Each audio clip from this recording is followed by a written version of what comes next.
The question says that a raindrop of radius 2 millimeter falls from the height of 500 meter above the ground. It falls with the decreasing acceleration due to viscous resistance of air until at half of its original height it attains its maximum terminal speed and moves with uniform speed thereafter. What is the work done by the gravitational force on the drop in the first and second half, that is 250 meter and then 250 meter of its journey?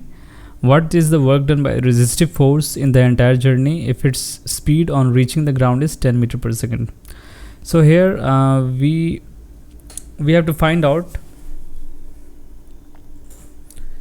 Let us assume that the droplet was here and it has to fall in here, and this is the midpoint where the demarcation is said. It is at 250 meter and it is another 500 meter. Now we have to calculate what is the work done by the gravitational force till the droplet reach here. Now work done by gravitational force here would be equal to change in the potential energy, as gravitational force is a conservative force in nature, and the work done by gravitation and work done by conservative force is a state function.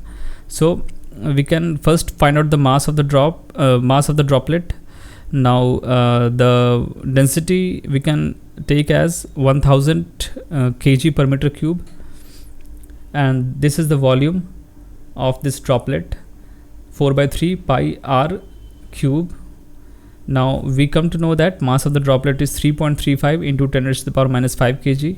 Now work done by gravitational force would be simply mgh, mass of the droplet times the acceleration due to gravity and the change in height. Since the droplet is falling on the ground, it is falling in the direction of gravity, so the work done by gravitational force is going to be positive, and it comes out to be 0.82 joule. Similarly, in the other half journey of the droplet, the gravitational force will be same, and as stated earlier, it is state function. So for another half also, its work done is going to be 0.082 joule.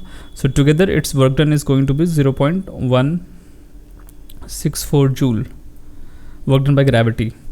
Now question also says that the velocity at which the droplet lands on the ground is 10 meter per second. So we have to find out how much work does the frictional force does against gravity. Now we can find out the kinetic energy of the droplet upon arrival on land, that is 1.675 into 10 to the power minus 3 joule. We know the mass and we know the velocity, thus we can find out the kinetic energy upon its landing on the surface. Now from work energy theorem we know that work done by net force equals to change in kinetic energy. So this is the total kinetic energy change. So we can say that this quantity is equals to work done by all the forces. Here all the forces refers to the gravitational force and the frictional force acting. Now we know we have calculated the work done by gravity just now, that is 0.164 joule. So work done by friction and work done by gravity would be equal to total change in kinetic energy, that is this much quantity.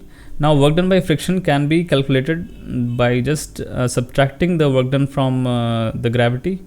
Now it comes out to be a value of minus of 1.62 joule. So here